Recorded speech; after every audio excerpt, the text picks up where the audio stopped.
Bonjour frères et sœurs, enfants de la divine volonté, sommes-nous en exil sur cette terre? Louisa pose la question à Jésus, comment peux-tu me laisser aussi longtemps sur cette terre d'exil? Elle s'est penchée sur sa peine. Et puis Jésus vient et lui dit, ma fille, la terre est un exil pour ceux qui ne font pas ma volonté et ne vivent pas en elle. Mais pour qui vit en elle, la terre ne peut pas être appelée un exil, mais un pas de distance. Et lorsqu'il sera franchi et qu'elle y pensera le moins, l'âme se retrouvera dans la patrie céleste. Non comme quelqu'un qui revient d'exil et ne sait rien de cette patrie, mais comme celle qui savait déjà que cette patrie était la sienne, qui connaissait les beautés, la magnificence et le bonheur de la cité éternelle.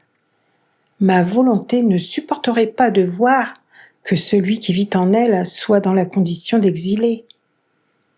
Pour que cela soit, ma volonté devrait changer la nature.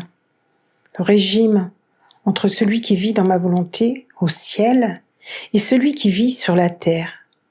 Ce que ma volonté ne peut pas et ne veut pas faire. Est-ce que c'est l'exil pour celui qui sort de sa maison pour s'en éloigner d'un pas? Assurément non. Ou encore peut-on parler d'exil pour celui qui va dans une région de sa propre patrie? L'exil, ma fille, signifie une circonférence d'espace d'où il est impossible de sortir. La privation des biens, le travail forcé, sans possibilité de s'en exempter. Ma divine volonté ne sait pas comment faire ces choses. Et cela, tu le vois, tu en fais l'expérience.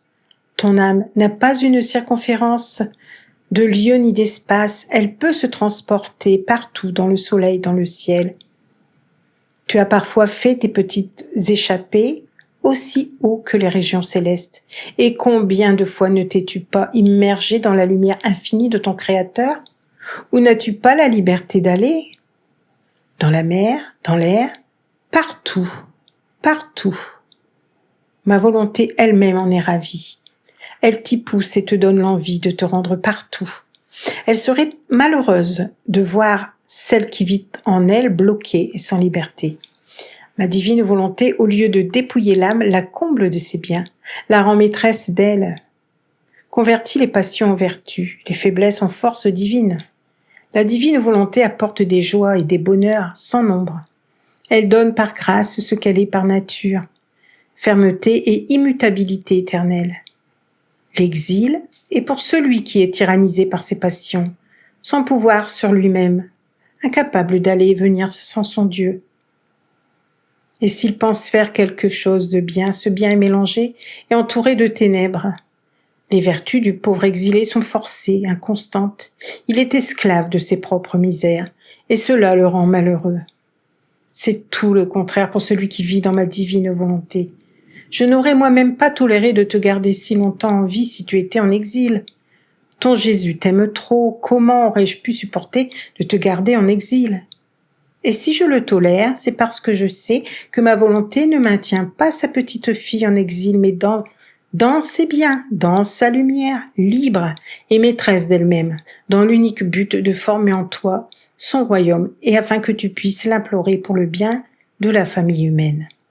Et tu dois en être heureuse, sachant que tous les désirs, les aspirations, les soupirs de ton Jésus sont pour le royaume de ma divine volonté sur la terre, ma complète gloire, la venue du fiat voluntas tua sur la terre comme au ciel.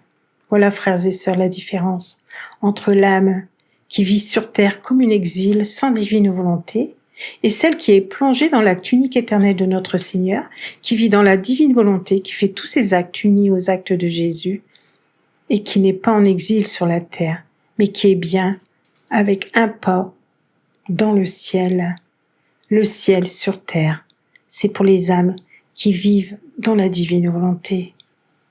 Voilà, soyez bénis, frères et sœurs.